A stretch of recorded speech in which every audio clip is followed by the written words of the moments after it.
The struggle has to transcend spontaneity. Before the 60s, Oromo struggle used to erupt in different corners spontaneously. At a period when time and space were not conducive, many heroes and heroines paid the ultimate sacrifice. It was failure of such struggle that led the ensuing generation to ponder over it. It meant rise and fall elders led to consciousness. The upcoming generation, upon seeing that spontaneity has no advantage, started to organize themselves and discuss as to what should be done. In that way, all-embracing organized struggle that have program was born. Those that started struggle with program announced to their people and the world that the struggle will be a protracted one. I considered an orderly struggle has no obstacles that it cannot get rid of and no abyss it cannot enable to cross. An enemy that has a government organized over many years wants only to put out rebellion fast. What is called protracted is its nemesis. Protracted war is carried out by guerrilla fighters. It does not meet the enemy where the enemy wants but at place of its own choice. Its objective is to stretch out enemy force over large area and tire it. Oromo guerrilla fighters are continuing their struggle, sometimes lying low and at other times bursting forward. They embed themselves like umber or firebrand in ashes, the traditional way for setting fire later, and come out at own convenience and setting fire. Wayne wanted to uncover the umber and put it out once and for all. That is why it is provoking the not prepared people to rise and loaded them with a burden no one can bear. If the Oromo rise, they are like panther. No threat or fear can turn them back. Oromo have come out roaring for over 6 months. Their spontaneity is what the enemy wants. For this reason, people's movement have to transcend to planned and organized one. The protest started by students in towns of Jibot and Macap cajoled not only students in Oromo but also the whole population to join them. The adults should replace them and students have to go back to learning. Intermittently slogans that say education after freedom are being heard. From existing experience, this is a wrong slogan that has to be corrected. It is better if replaced by we struggle learning and we learn struggling. For Oromo children, learning is preparing oneself to survive competition for living in the world. This is part of the front for Oromo struggle that could enable them achieve that. Because of colonial policy, generations of Oromo children are left behind for years. Even today, the number of those that did not get chance to go to school is greater than those that got. Children now learn in their language thanks to the immense sacrifices that were paid. But the controlling how this language is to be used are still under aliens that have no tradition to equally treat human heritage. That is why education in the empire reflects aspirations of the dominant power.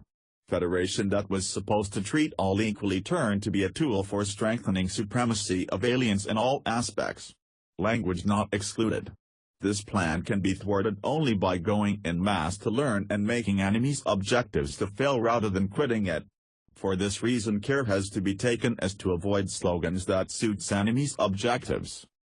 What is being said has to be understood correctly. It does not mean that students should not participate in the struggle to liberate their people. But which students under what circumstance have to be asked. This writer appreciates and recognizes the role youth played and sacrifices they paid in the current protest movement. But under conditions where the people rose and took over the movement, children in Gami stage that are up to 12th grade or those that did not eat more than 2 bata unless school is closed on them, or education is seriously disturbed, or if chaos reigns over the country and public peace and security is not at all conducive for learning, the writer believes that they should not participate in protest demonstrations. So that it will not be like the saying where there is no horse to dance with donkey, children should not be exposed to harm as if there are no adults. In particular, children in Dabali stage or primary schools should not go out for demonstration that has dangers. The abuser has to be kept at distance with all costs. Protest is the concern of adults. If children learn, it will be of great benefit for the country and the revolution. The world is developing in technology at great speed. Unless one adopts children to it, the future will remain in darkness. Their fathers are brave. They do not fail to fan off by force those that aggressively come to them. But the fight waged is not only those of muscles. It includes new weaponry, tactics and psychological ones that require special qualifications. That is why education is necessary. The enemy wants to benefit from Oromo ignorance. Since the movement started, it is being told that enemy soldiers are barring pupils from going back to schools. To be barred by the enemy and to stop by oneself are different for observers. Enemies' wrongdoings should not be covered by own follies. Starting before the movement, the enemy had been creating several obstacles so that the Oromo are hindered from getting access to learning. Since then it had continued to abuse several institutions in Oromo.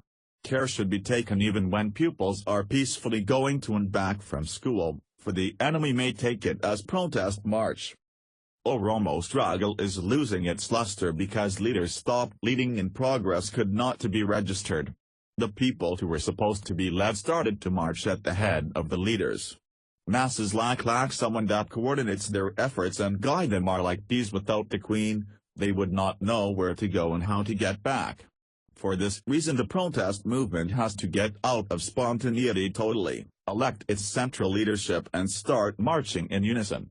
Be it as leaders or foot soldiers, unless one is in the field of struggle it is not possible to lead people's army by remote control.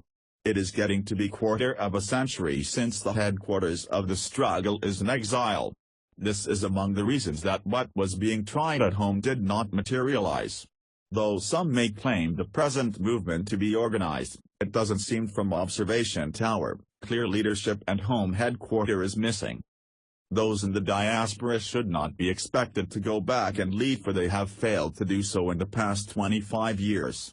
If they insist they can be there and lead, it requires only presenting oneself at the spot.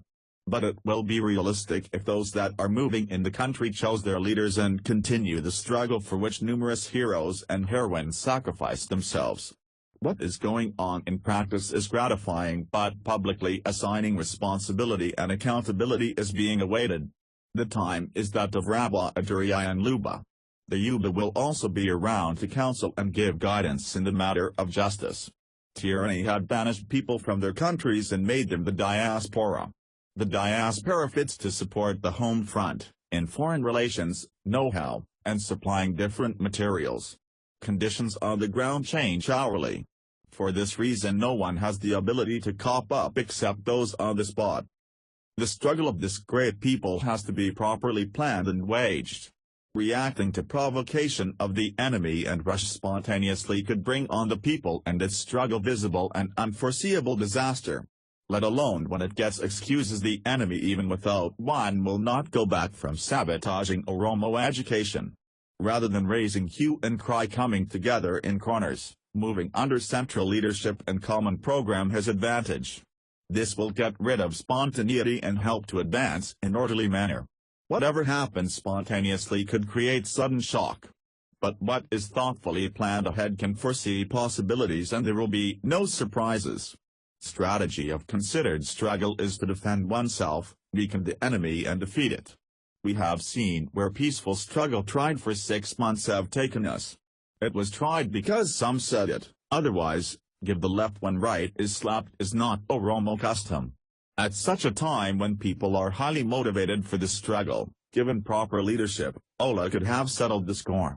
The KAEU to struggle for was laid down.